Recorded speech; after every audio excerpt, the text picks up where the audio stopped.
CM Sukhvinder Singh Sukhu और नेता प्रतिपक्ष जयराम ठाकुर में टकराव हुआ। काफी बहस हुई। 5 लाख रोजगार देने की बात हुई थी, ये कहा जयराम ठाकुर ने, लेकिन आज तक किसी को भी रोजगार नहीं दिया गया। कर्मचारी चयन आयोग की भर्तियों के रिजल्ट पेंडिंग है। बेरोजगार सड़कों पर हैं और परेशान हैं, यह भी कहा नेता प्रतिपक्ष जयराम ठाकुर ने। पेपर बेचने की शिकायत हमारी सरकार में हुई होती तो हम आपसे ज्यादा सख्त कार्रवाई करते। तो वहीं दूसरी तरफ नेता प्रतिपक्ष के आरोपों पर सीएम सुक्खू ने पलटवार किया और उन्होंने कहा कि हमीरपुर कर्मचारी चयन आयोग के पेपर बेचे गए। 1 लाख से 5 लाख में पेपर बेचे गए। जिसने पढ़ लिख कर मेहनत की वो सेलेक्ट नहीं हुए, इसलिए भंग किया गया चयन आयोग। और अब तक 65 लोग अरेस्ट किए गए हैं। 5 साल में हम 5 लाख रोजगार देंगे। ज्यादा बातचीत के लिए, चर्चा के लिए इस वक्त मेरे साथ मेरे सहयोगी और हमारे शिमला से ब्यूरो प्रदीप ठाकुर जुड़ चुके हैं। प्रदीप, मुद्दे कई सारे उठ रहे हैं। हम बात कर रहे थे कि लगातार प्राकृतिक आपदा पर इस सत्र में बहस देखने को मिलेगी, गर्माता रहेगा माहौल, तो वो भी हो रहा है, लेकिन इसके साथ ही नौकरियों पर, रोजगार पर भी बहुत सवाल उठ रहे हैं।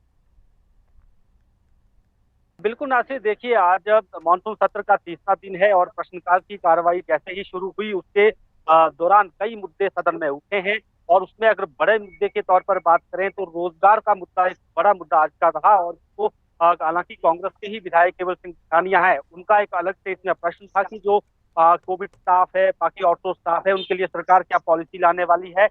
और इसी तरह से जो राजेंद्र राणा है, ये भी कांग्रेस के ही विधायक हैं, इनका कर्मचारी चयन आयोग से जुड़ा सवाल था कि ये कब से फंक्शनल होने वाला है। और इंद्रदत्त लक्ष्मण ये भी कांग्रेस के ही विधायक हैं, जब इनके ये सवाल थे और उस पर जो श्रम एवं रोजगार मंत्री है कर्नल धनराम शांडिल, उन्होंने अपने तरीके से जवाब दिया। लेकिन जो भर्तियां पेंडिंग है और इसके साथ साथ कर्मचारी चयन आयोग अभी तक क्रियाशील नहीं हुआ है, इसको लेकर सुखविंदर सिंह सुक्खू और नेता प्रतिपक्ष जयराम ठाकुर आमने सामने दिखे, जब इन सवालों पर सप्लीमेंट्री सवाल जो है वो विपक्ष।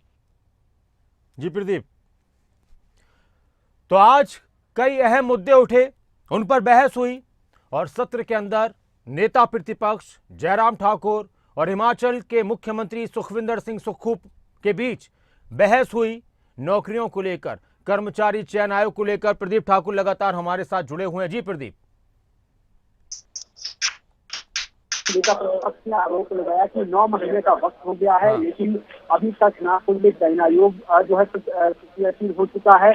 और इसके अलावा जो भर्तियां हुई हैं जिसमें बिजनेस जांच हुई है, उनको पूरी मिल चुकी है, उनके रिजल्ट भी अभी तक नहीं निकाले जा रहे हैं। और युवा बेरोजगार, युवा सड़कों पर हैं और परेशान हो चुके हैं। इस पर मुख्यमंत्री की तरफ से उत्तर दिया गया और उन्होंने कहा कि जब जयराम सरकार सत्ता में थी तो 1 लाख रुपए से लेकर 5 लाख रुपए में पेपर बेचे गए हैं। और अधीनस्थ सेवाएं चयन बोर्ड जो हमीरपुर का है, उसके अंतर्गत जितनी भी पोस्ट होती उसमें कई पोस्ट बोर्ड में पेपर बेचे गए हैं।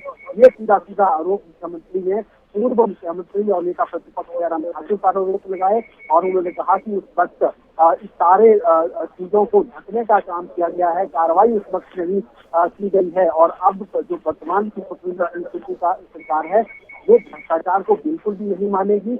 हालांकि मुख्यमंत्री ने सदन में आज ऐलान किया कि 3 महीने के भीतर हम जो पेंडिंग रिजल्ट है वो निकाल देंगे। इस साल 10,000 भर्तियां जो आयोग है उसके जरिए प्रदेश में की जाएगी, इसमें 6,000 पर शिक्षकों के भी हैं।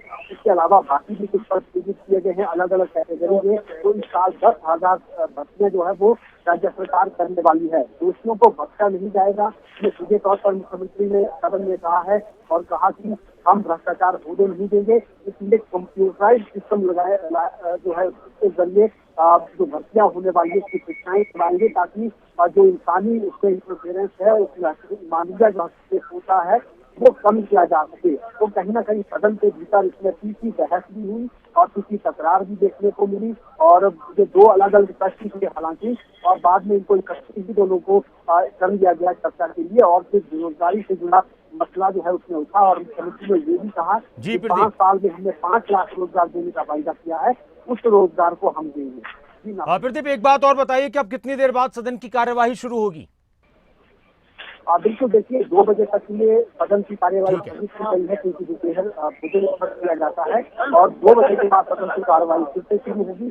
और इसमें अभी हालांकि इस सदन को स्थगित करने से पहले राजस्व मंत्री जगत सिंह नेगी वो प्राकृतिक आपदा जो स्थिति हाँ। है और केंद्र सरकार से जो मांग की जा रही ठीक है है। कि राष्ट्रीय आपदा घोषित किया जाना जी। चाहिए।